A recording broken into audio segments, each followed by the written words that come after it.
So, the Minolta 58mm 1.4, a fantastic, fast, vintage Minolta lens. This version came out in 1969 with a full metal body and focus ring. This is easily one of my favorite lenses ever, and it is utterly spectacular in terms of sharpness, bokeh, and overall look.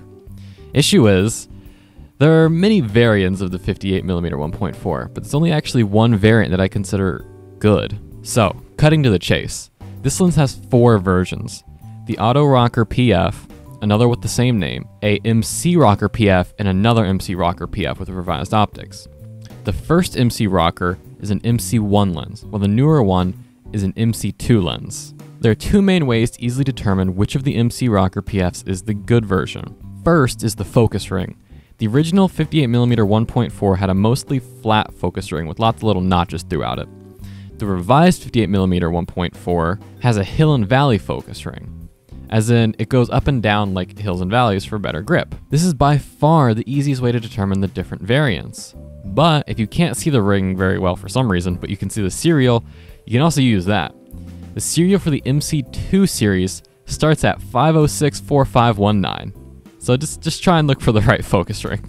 In terms of buying these, you can easily get one of these lenses for under $100 on eBay, which I consider an absolute steal. As long as you avoid the usual fungus, haze, whatever else, you should be completely fine. So, the actual lens. This lens is absolutely stunning. It's incredibly fast and fantastic for portraits. Plus, it doesn't really exhibit a lot of characteristics old lenses usually have. In terms of vignetting, even wide open, this lens is absolutely fantastic.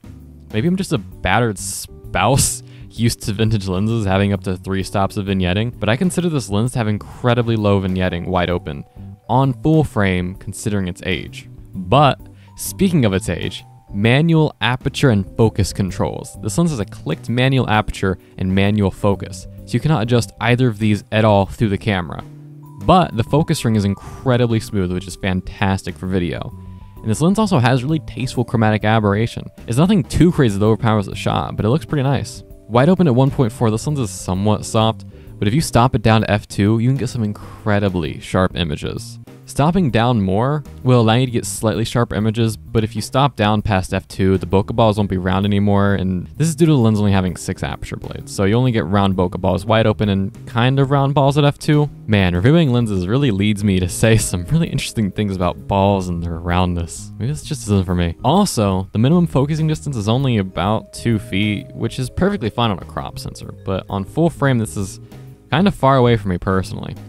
For most portraits and really anything else, it's completely fine, but for filming any B-roll, it's kind of annoying and prevents me from using this lens as much as I'd like. If you're more interested in a B-roll lens with a cleaner look, maybe look at like the Helios 44-2, my favorite B-roll lens, or something like a Canon 50mm 1.8 STM for a modern alternative. But thank you for watching, leave a like and whatever else, and check out my Instagram, because still throwing that out there for some reason.